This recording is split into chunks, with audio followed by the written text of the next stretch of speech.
안녕하십니까. 제주와 미래연구원 김태윤입니다. 수질이 좋기로 유명했던 제주 지하수가 몸살을 앓고 있습니다. 전문가들은 지하수 오염이 매우 심각한 수준에 이르렀다고 진단하고 있습니다. 해발 200m 이하 지역 지하수에서 질산성 질소와 대장균군, 일반 세균 등이 검출되는가 하면 해안지역 일부 지하수에서는 질산성 질소가 수질 기준치를 초과하여 먹는 물로 사용하지 못할 지경이라고 합니다. 지하수는 한번 오염되면 원래의 상태로 되돌리는 게 거의 불가능하다고 합니다. 또 오염된 지하수를 정화하는 데에는 막대한 비용이 들어간다고 합니다. 그렇다고 해서 그냥 손 놓고 앉아 있을 수도 없는 일입니다. 지금부터라도 오염된 지하수의 수질을 개선하기 위해 예산 투자와 오염물질이 더 이상 지하로 들어가지 못하도록 차단하는 강력한 조치가 조속히 마련돼야 할 것으로 보입니다. 제주와 미래연구원, 한라일보, KCTV 제주방송, TVN 제주교통방송 공동 주관으로 진행하는 제주 대전환 프로젝트 물은 제주의 미래다에서는 6번째 주제로 지하수 오염 어떻게 할 것인가를 통해 오염되고 있는 지하수의 수질 개선에 대한 방안을 집중 진단하고자 합니다. 오늘 토론해 주실 두 분을 소개해 드리겠습니다. 서울대학교 이강근 교수님 나오셨습니다. 안녕하세요. 교수님은 서울대학교 지구환경과학부 교수이시고 지하수 수질 오염 개선 방안에 대한 연구를 하시고 계십니다. 다음은 제주대학교 김진근 교수님 나오셨습니다. 네, 안녕하십니까. 교수님은 제주대학교 환경공학과 교수로 재직하고 계시고 수질 관리를 전공하셨는데 제주 지하수 관리 방안을 연구하고 계십니다. 먼저 제주 지하수 오염의 특징부터 얘기를 나눠보도록 하겠습니다. 지하수는 한번 오염되면 사실상 수질 회복이 어렵다는 게 전문가들의 공통된 의견입니다. 제주도 지하수의 주된 오염물질은 질산성 질소, 일반 세균, 대장균, 염소이온 등으로 압축되고 있는데요. 이강근 교수님, 이 같은 오염물질이 지하수에서 검출되고 있거든요. 이러한 점을 미루어 보아서 제주 지하수의 수질 오염 특징을 어떻게 정리해 볼 수 있을까요? 예, 제주 지하수의 수질 오염 특징을 간단하게 한마디로 요약하기는 어렵지만, 우리 제주도에서 어느 정도 체계를 갖추고 지하수 모니터링을 한 게 1990년도 후반부터 진행이 됐는데, 저희도 저희 연구실에서 나름대로 1990년도 후반부터 현재 이제 10몇 년 이상 또는 약 20년간 그 수질 경향을 분석을 해봤어요. 이게 제주도에 굉장히 많은 이제 모니터링 관전이 있습니다. 그렇게 하다 보면 이제 주로 사람들이 생활하는 우리 이제 그 200m 이하의 그 해안 지역에는 서쪽하고 동쪽이 약간 이제 경향은 다르게 나타나는데, 서쪽 지역에는 이제 질산성 질소라든지 일반 세균이나 이런 것들이 좀 많이 나타나고, 동쪽에는 질산성 질소는 조금 낮지만 염소이온이 같이 나타나는데, 대개 이제 그 농업 활동이나 축산 활동 이런 데 대해서 이제 질산성 질소의 농도가 나오는 거고, 염소 같은 경우에는 약간 이제 해수 침투 이런 것들이 있습니다. 근데 이제 문제는 과거 이제 90년대 후반부터 쭉 수질 경향을 분석해 보면 이게 증가하는 추세가 우세합니다. 감소하는 것보다.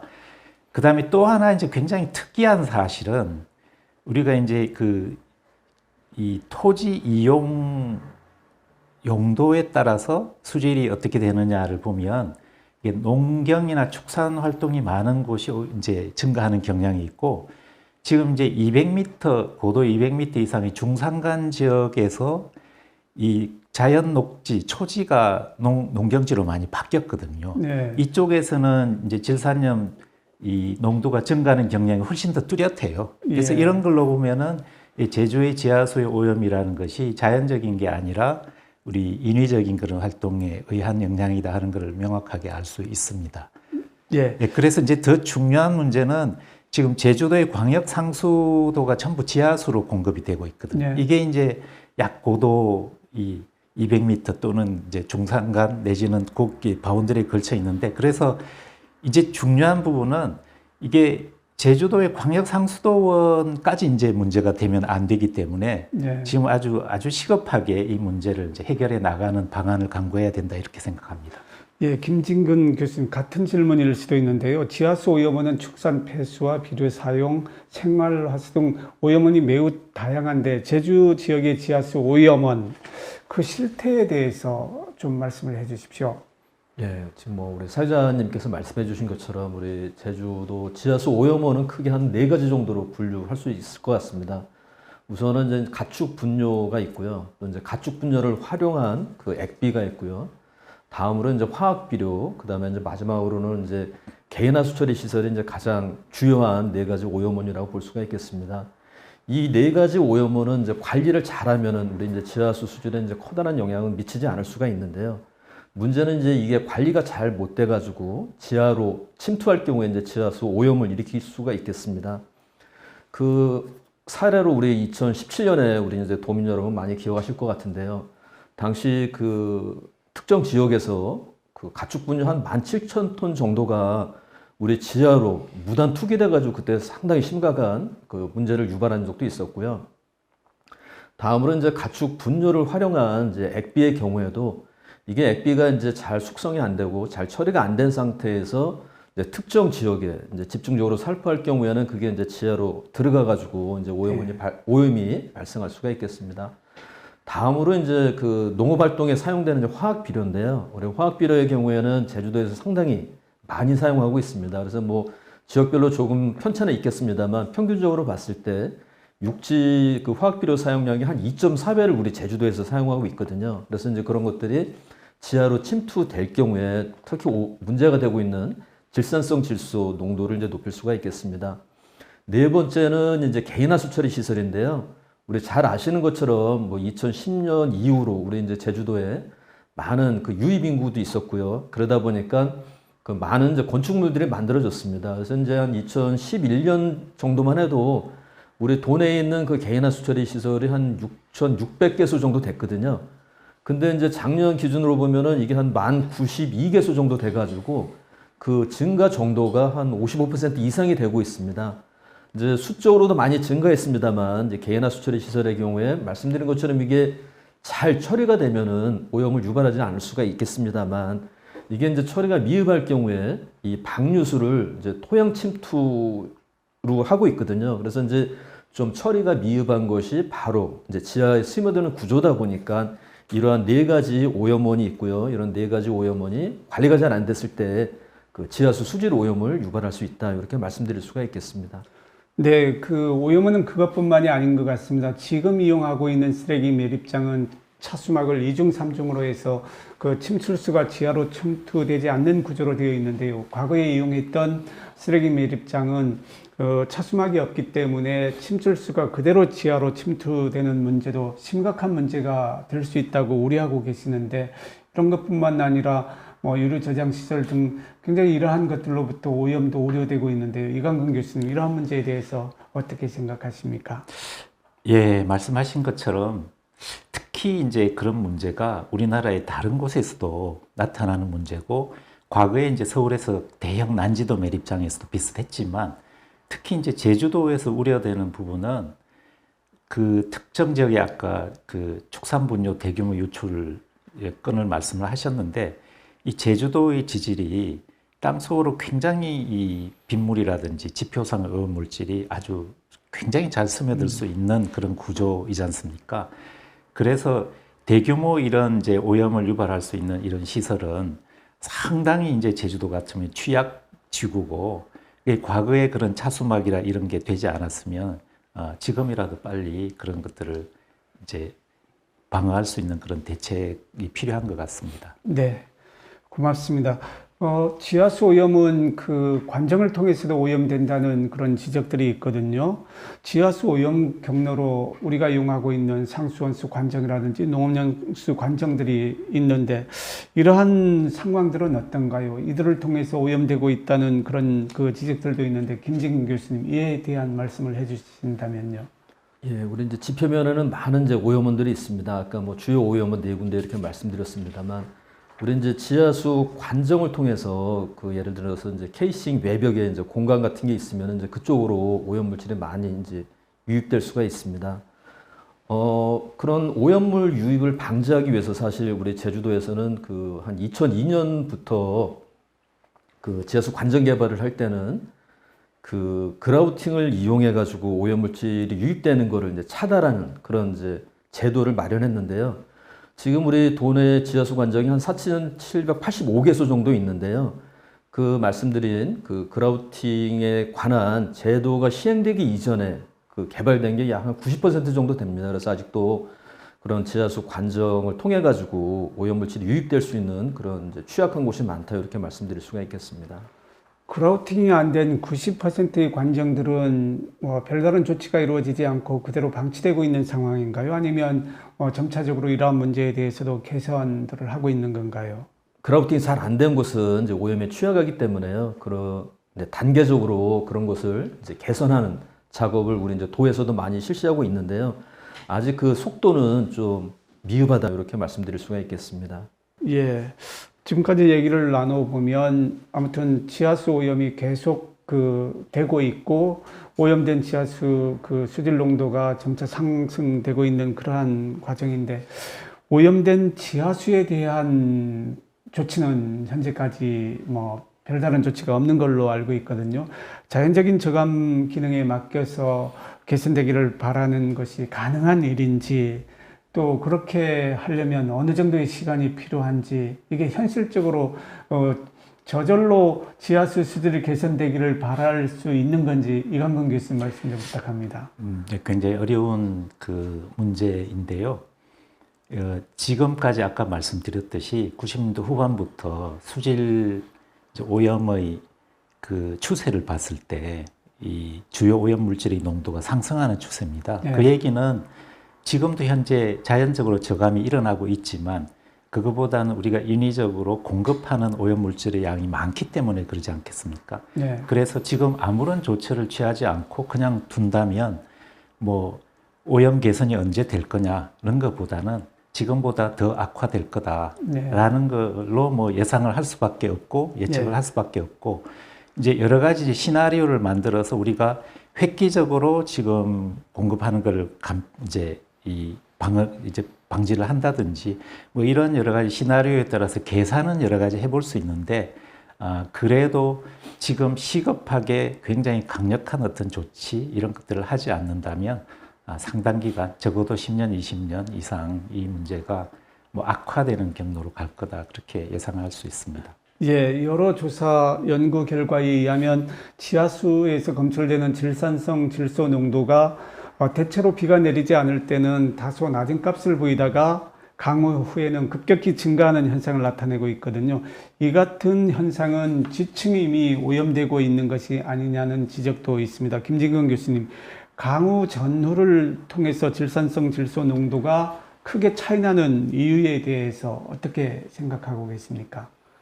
예, 지금 이제 많은 지하수 관정에서 저희가 이제 수질을 조사해 보면요, 이제 비가 오고 나면은 보통 그 질산성 질소가 올라가고 있습니다. 이제 그거는 우리 이제 비가 왔을 때 빗물과 함께 지표면에 있는 그런 많은 그 오염 물질이 유입된 걸로 이렇게 판단이 되고요. 이제 그렇게 유입되는 경로는 이제 앞서도 말씀드렸습니다만, 그 이제 부실하게 시공된 그 지하수 그 관정을 통해서도 들어가고요. 또 하나 이제 앞에서도 말씀이 있으셨습니다만 우리 이제 제주도 지질 구조는 잘 아시는 것처럼 투수성이 매우 양호합니다. 또 숨골이라는 그 이제 특이한 지형을 통해 가지고 빠른 속도로 유입될 수가 있거든요. 근데 그런 경로를 통해서 오염물질이 유입이 돼서 강수 후에 비가 온 후에 질산성 질소가 올라간다 이렇게 말씀드릴 수가 있겠습니다. 네, 지하수 오염원을 차단하지 않은 채 지하수 수질 개선을 바라는 것은 참 기대할 수 없는 그러한 내용인데요. 지하수의 수질을 개선하기 위해서 생각해 볼 수 있는 방법들, 뭐 자연제감, 생물학적 처리 기술이나 이런 것들은 이용하는 단계에서는 이용할 수 있는데 실제 보이지 않는 지하수에서 적용하기는 어렵거든요. 제주도의 지층 구조와 지하수 수질 오염 실태를 감안할 때 글쎄 그게 가능한지는 모르겠습니다만 수질 정화 방법이나 기술이 있는가요? 이광근 교수님 부탁합니다. 네, 뭐 저희가 연구를 하면서 제주도 지역에 이런 것들을 간단하게 연구도 좀 진행을 하고 있는데 말씀하셨듯이 이제 예를 들어 질산성 질소를 정화할 수 있는 교과서적인 방법이 존재하기는 합니다. 그 뭐 생물학적으로 자연 저감을 한다든지 뭐 음이온 교환 수지를 한다든지 뭐 이런 이제 화학적으로 한다든지 그렇게 있는데 이게 이제 아주 국지적으로 어떤 문제를 해결하기 위해서 할 수 있는 방법이지 이렇게 광범위하게 오염돼 있는 데서는 적용 자체를 하지를 않고 할 수도 없는 방법입니다. 결국은 이제 우리가 어떻게 해야 되느냐, 뭐 어쩔 수 없이 이게 오염원을 유입되는 그 자체를 차단하고 예방 관리를 하는 게 이제 필요한 거지. 네. 이미 진행이 되고 나서 어떻게 하겠다는 것은 사실은 건강은 건강할 때 지키는 게 비용 경제적이고 훨씬 건강해지는 건데 이미 뭔가 문제가 일어나서 그걸 되돌리려고 하는 것은 힘도 들지만 현재 우리 이 제주도의 상황이나 이런 걸 볼 때는 그런 것 자체는 아주 우리가 특정한 국지적인 어떤 지역에서 그 일부만 정화를 하겠다 하면은 상당한 비용으로 아마도 할 수도 있겠지만 지금 실질적으로 그거 우리 제주도에 적용한다는 건 불가능하다고 보여집니다. 네, 그렇군요. 김진근 교수님, 지하수 오염 경로 중에 하나가 관정을 통해서 일어난다고 말씀하고 계시잖아요. 그라우팅을 하면 실질적으로 지하수 오염원을 차단하는 효과가 있는지, 90%가 지금 그라우팅이 제대로 안 된 관정이라고 하니까 지금 당장 할 수 있는 조치 중에 하나는 그라우팅하는 방법도 될 것 같거든요. 이러한 효과가 정말 있는 건지 좀 연구된 게 있으시면 말씀을 나눠주십시오. 예, 그 말씀하신 것처럼 이제 그라우팅이 사실은 그 지하수 오염원 유입 차단하는데 혹은 이제 최소화하는데 이제 가장 효과적인 이제 방법이라고 볼 수가 있겠습니다. 아까 이제 우리 제주도에서 2002년부터 그거를 이제 제도화했다고 그러는데요. 당시에는 이제 지하수 관정을 개발하게 되면은 지표면으로부터 30m까지 이제 그라우팅을 채우고 그 이후에 다시 이제 구차가는, 그래서 30m 이제 체험 그라우팅하는 걸 이제 제도화했는데요. 아까 말씀드린 것처럼 그 제도화 되기 이전에 이제 만들어진 그 개발된 관정이 한 90% 정도 된다고 말씀드렸는데, 이제 그런 경우에 이제 시설 개선하는 방법이 이제 그라우팅을 이제 보강하거나 하는 이제 그런 방법이 있겠습니다. 그 다음에 이제 도저히 이제 이런저런 방법으로 안 되는 경우에는 사실은 우리가 그런 경우에는 뭐 이제 관정을 폐공하는 것까지도 고려해야 될 것 같습니다. 왜냐하면 이제 그런 데를 통해 가지고 상당히 부실한 곳을 통해 가지고 이게 어떻게 보면 이제 오염원의 지하수로의 그 유입 경로가 될 수가 있거든요. 그래서 우선적으로는 그 미시공된 그 좀 미비한 곳은 이제 그라우팅을 실시하고요. 그 다음에 진짜 너무너무 심각한 곳은 폐공까지도 생각해야 되지 않나 이렇게 말씀드리겠습니다. 같은 맥락에서 이광근 교수님, 그 관정 관리 측면에서 수질 오염을 좀 개선시킬 수 있는, 아니면 수질 오염이 일어나지 않게 하는 방법으로 관정 관리 측면에서 혹시 보완해서 말씀해 주실 게 있으신가요? 지금 관정 관리 측면에서 이제 이 행정 제도적으로 해야 될 부분하고 그다음에 기술적으로 해야 될 부분이 있는데, 과거에 굉장히 오래된 관정에서 이제 소위 말해서 지금 현재 이렇게 제주도 같으면 특히 이제 서부 지역에는 중간에 불투수청이 있고 관정이 이제 만들어져 있는데 거기에 관정의 이염이 제대로 안 돼가지고 네. 그쪽으로 상부에 있는 오염된 것이 바로 하부로 깨끗한 지하수로 네. 들어가고 있거든요. 이제 그 부분을 어디에 문제가 되느냐 하는 부분을 찾아서 할 수 있는 이제 지구 물리학적인 그 기술 개발 이런 게 진행되고 있는데 이게 굉장히 현실적으로 많이 어렵다고 합니다. 그래서 교수님 말씀하셨듯이 할 수 있는 건 기술적으로 할 수 있는 거 하고 그렇지 않는 것은 폐공이라든지 좀 과감하게 진행해야 될 필요가 있을 것 같습니다. 네, 고맙습니다. 수질을 개선하는 것보다 더 중요한 것은 더 이상 오염물질이 땅속으로 침투되지 못하도록 법적 제도적 장치를 마련하는 것으로 볼 수 있는데요. 제주도에서 지하수 수질 오염 방지와 관련된 법적 제도적 미비점이나 개선 방안 등이 있으면 김진근 교수님부터 말씀해 주시겠어요? 예, 이제 아까 모두의 그 우리 이제 주요 오염원 이제 4가지를 말씀드렸는데요. 우선 이제 가축 분뇨의 경우에 이제 무단 투기는 사실 이제 아주 이제 강력한 범죄고요. 이제 그런 거를 방지하기 위해서 여러 가지 이제 대안이 있어야 될 것 같습니다. 이제 연결해서 이제 그 가축 분열을 활용한 이제 액비 부분도 있는데요. 이제 액비의 경우에는 이제 과거에 이제 많이 이제 그걸 살포해가지고 중산가축에 이제 지하수 오염이 됐는데 액비 살포 자체를 이제 제한하는 방법이 있고요. 그거를 제한하기 위해서는 사실은 또 이제 가축 분뇨를 다른 방법으로 처리하는 방안이 있어야 됩니다. 그래서 그런 방안 중에 하나가 이제 가축 분뇨를 활용해가지고 그거를 이제 혐기성 소화를 시켜가지고 그 바이오가스를 만드는 이제 신재생 에너지를 생산하는 방법이 있겠고요. 우리 제주도에서도 일부 하고 있습니다만 이제 그런 방법이 있고 그 다음에 이제 가축 분뇨에서 나오는 그 물을 아주 정화하기 위해서 그 막여과 역삼투를 이용해서 이제 개선하는 방법이 있습니다. 일부 우리 가축 분뇨 공공처리 시설에서 이제 그런 거를 도입하고 있는데요. 이제 그런 방법에 이제 도입이 필요할 거로 생각이 됩니다. 이런 거를 도입하기 위해서는 또 많은 그 기술적인 지원과 재정 지원이 필요하거든요. 그래서 그거를 우리 또 도정에서 또 우리 도민들과 함께 고민이 될 사항이라고 보고요. 그 다음에 이제 세 번째 그 주요 오염원이 아까 이제 그 화학 비료라고 말씀드렸는데요. 우리 제주도에서 이제 상당히 많이 사용하고 있습니다. 그래서 그런 화학 비료 사용을 저감하기 위해서는 화학 비료를 적게 사용하고도 그 농업 생산량을 늘릴 수 있는 그런 방안에 대한 뭐 우리 도 차원의 기술 지원이랄지 이런 것도 필요하고요. 다음에 또 이제 네 번째가 개인하수 처리 시설입니다. 우리 도내에 한 1,992개소 정도 있다고 이렇게 말씀드렸는데요. 이 개인하수 처리 시설은 어떻게 보면 이제 아주 작은 소규모 그게 이제 하수 처리 시설이거든요. 네. 그런데 이제 우리 그 건물을 관리하시는 분 입장에서 보면은 그런 이제 개인하수 처리 시설에 대한 운영 관리에 대한 이제 전문 지식을 이제 안 갖고 계신 경우가 많습니다. 이제 그런 경우에 그런 또 이제 기술 지원이 필요할 수가 있기 때문에 네. 우리 행정에서 뭐 그 지도 점검 이런 부분과 더불어서 그 개인하수 처리 시설 운영 관리를 잘하기 위한 기술 지원, 그래서 이제 컨설팅 제도랄지 이런 걸 통해서 많은 부분에 대해서 기술 지원도 필요하다고 생각이 됩니다. 제주도가 겪고 있는 지하수 오염원, 오염 실태 등을 고려할 때 이강근 교수님께서는 해외 사례나 아니면 성공 모델이나 제주도에 적용할 만한 그런 모델들이나 아니면 이렇게 바꿔야 될 것이 있다면 두루두루 말씀을 좀 해주십시오. 예, 그 김진건 교수님 그 굉장히 오염원 자체를 이제 이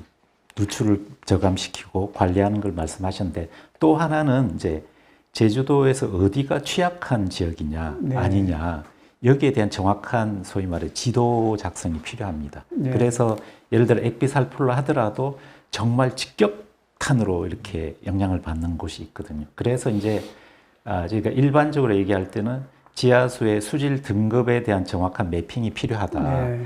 지금 현재 아주 청정원을 잘 관리해야 될 것과 수질이 악화되고 있어서 잘 모니터링해서 뭔가를 오염원 관리를 철저하게 해야 될 것과 이미 나빠져서 문제가 도민의 건강에 문제가 될 수 있는 부분은 빨리 정화 조치를 하든지 네. 이렇게 해야 되지 않습니까? 그래서 이제 이런 것들을 해야 되는데 질산염 지침이라는 게 있습니다. 네. 이렇게 이제 그 회원 국가나 회원의 그 자치단체에서 따라하도록 이제 권고를 하는 게 있는데요. 우리가 이제 아는 것 중에서 이걸 어느 정도 잘 소화해서 좀 모범 사례라고 볼 만한 것이 벨기에에 있는 왈룬 지방에 있는 그런 나이트라왈이라는 그런 약간의 이 조직이 있는데요. 네. 거기는 어떻게 하냐면은 환경을 감시하는 쪽과 그 다음에 행정당국하고 그 다음에 축산이나 이 농업을 하는 분들하고 그 다음에 전문가가 모여서 소통하면서 협력을 하고 있습니다. 네. 그래서 이제 이게 갑자기 뭔가 축산이나 농업을 하지 말라 이럴 수도 없는 거고 네. 전문가들은 어느 정도의 이 오염 물질 같은 것, 어느 정도 예를 들어 비료를 쓰고 하는 게 합리적인지를 제시해주고 이 환경 하시는 이 NGO들은 이제 감시를 하고 그다음에 행정 당국은 그 전문가의 권고를 받아서 이제 권유를 하고 그다음에 실제로 이제 이해 당사자인 축산이나 농업을 하시는 분들하고 잘 협력을 해서 서로 정말 소통하면서 따라할 수 있도록 이래야 이제 성공적인 모델이 되거든요. 그래서 우리 제주도의 경우도 이렇게 소위 말해서 이해 당사자하고 환경 감시하는 이런 쪽이 다 이렇게 협력을 해서 서로 잘 소통하면서 이제 갈 수 있는 그런 모델을 좀 찾아서 진행하면 좋지 않을까 생각합니다. 교수님 말씀은 제도적으로 만들 수 있지만 이것을 실천하지 않으면 소용이 없기 때문에 제도를 만들 때부터 실천의 주체들이 함께 참여해서 단계별로 이렇게 참여할 수 있도록 예, 맞습니다. 말씀이시죠? 이렇게 협력을 해서 실제로 수행을 하지 않으면은 뭐 제도만 가지고는 해결할 수 있으면 이미 벌써 다 해결을 했을 겁니다. 예. 상수원 수질, 지금 뭐 여러 가지 수질 기준을 초과하는 주요 물질들이 나타나고 있어서 걱정인데요. 김진근 교수님, 가장 시급하게 상수원 수질 개선을 위해서 도입해야 될 사항이 있다면 무엇이 있을까요? 우리 이제 상수원 수질 관리를 위해서는 결국 뭐 거듭 말씀드립니다만 이제 오염원 관리가 이제 제일 중요하고요. 네. 지금 우리 이제 도내에는 우리 취자도 포함해서 17군데의 정수장이 있습니다. 이제 거기서 이제 생산한 수돗물을 우리 이제 도민들께 이제 공급하고 있는데요. 그 17군데 정수장 중에 이제 9군데는 우리 이제 심층 지하수를 취수해서 공급하고 있습니다. 그래서 한 50m에서 한 350m 정도 이제 관정에서 이제 취수를 하고 있는데요.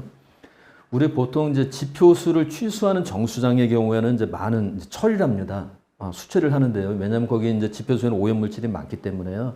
이제 응집제라고 하는 이제 화학약품을 넣고 뭐 혼화 처리, 또 응집 처리, 그 다음에 뭐 침전 여과를 한 다음에 소독을 하고 이제 공급을 하고 있습니다. 우리 그 도내 아까 17군데 있다고 말씀드렸는데 한 이제 6군데 정수장은 이제 그렇게 공급하고 있고요.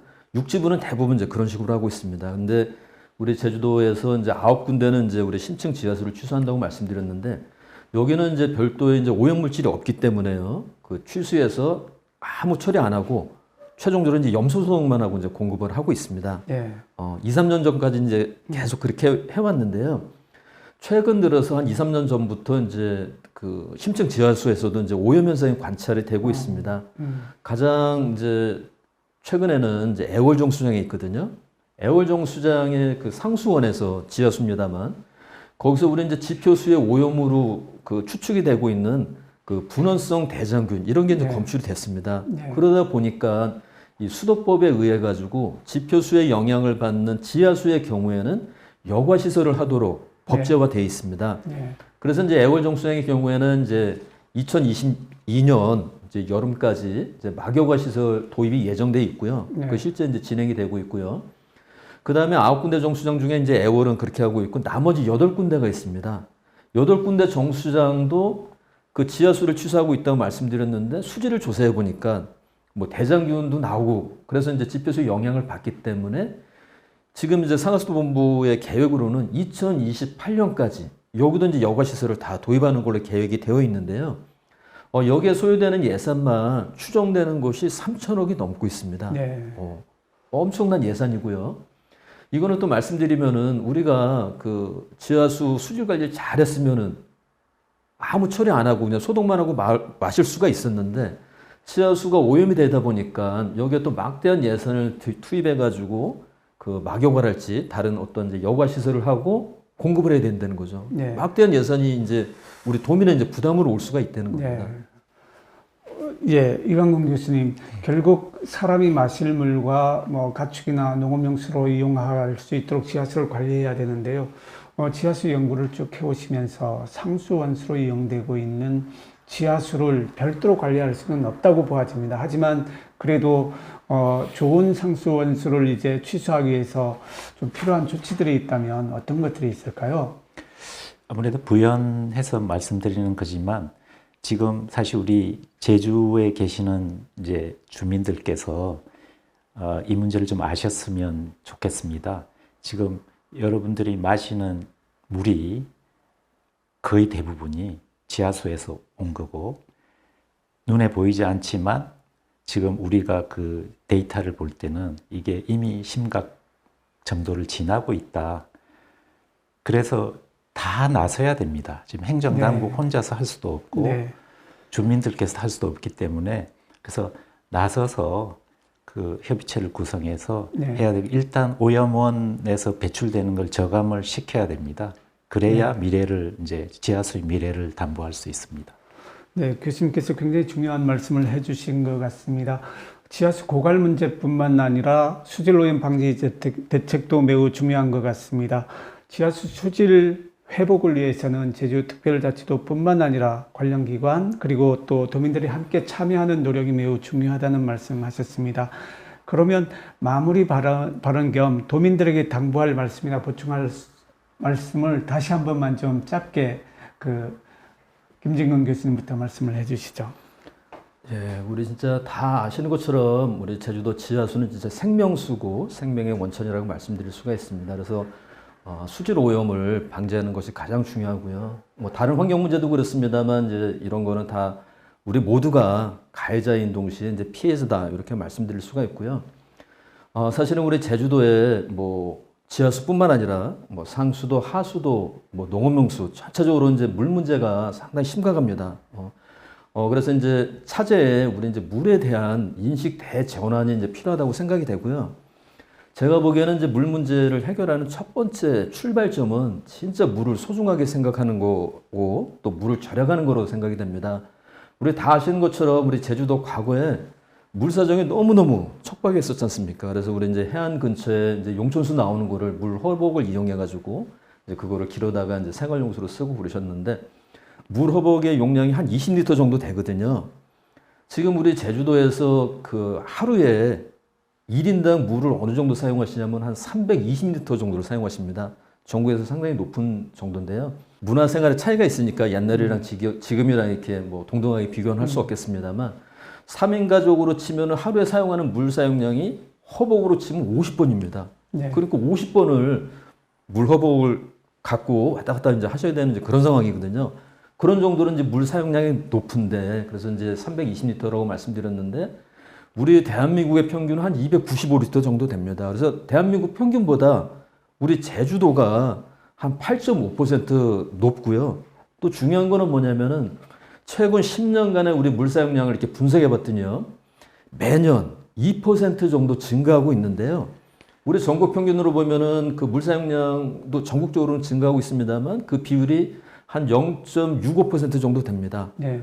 그러니까 제주도에서는 1인당 물 사용량이 전국 평균 대비 한 8.5% 높고 그 다음에 이제 물 사용량 증가 추세가 전국 평균의 한 3배 정도 됩니다. 네. 과거에 그렇게 물이 귀하고 네. 척박했었는데 물 사용량이 너무 많기 때문에 네. 물 문제 해결의 그 첫 출발점은 물을 소중히 하게 생각하고 한 방울의 물도 절약하는 이런 마음가짐이 첫 출발이다 이렇게 말씀드리겠습니다. 네, 이광근 교수님, 제주도의 어떤 책임도 중요하겠고요. 제주도가 지하수 연구센터도 만들어졌는데 이런 공공 부문에서도 굉장히 중요한 역할을 하지 않으면 지하수 오염되는 문제를 막을 길이 없을 것 같거든요. 전반적으로 좀 정리하는 말씀을 해주십시오.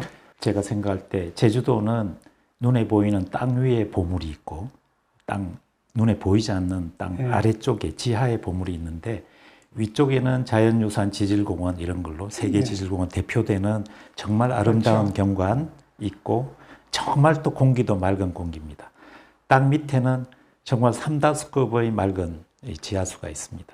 근데 땅 위에는 눈으로 보기 때문에 인식이 되는데 땅 밑에는 네. 정말 간과하기 쉽습니다. 그래서 네. 공공기관의 역할은 우리 시민들께서 정말 현재도 소중하지만 영원히 제주의 보물이 될 이 자원을 중요하고 어떻게 지켜야 되고 하는 것들을 알려드리고 방법도 제시해드리고 그래서 시민분들께서 그 방법도 알게 되시고 또 참여하시고 실제로 행동으로 할 수 있도록 이렇게 이제 진행이 되는 것이 바람직하다고 생각합니다. 네, 오늘 말씀 감사합니다. 도민 여러분, 오늘 토론 어떻게 보셨습니까? 지하수는 도민의 생명수입니다. 생명수가 오염되고 있는 걸 손 놓고 바라볼 수만은 없습니다. 제주자치도 특별법에 도지사는 지하수의 오염 예방을 위해 최선을 다해야 한다는 의무를 부여하고 있습니다. 늦은 감은 있지만 제주특별자치도는 지금부터라도 만사를 제쳐놓고 지하수 수질 보호에 나서야 합니다. 그게 곧 제주의 가치를 지키고 도민의 환경권을 보장하는 길이기 때문입니다. 오늘 토론 여기서 마치겠습니다. 시청자 여러분 고맙습니다.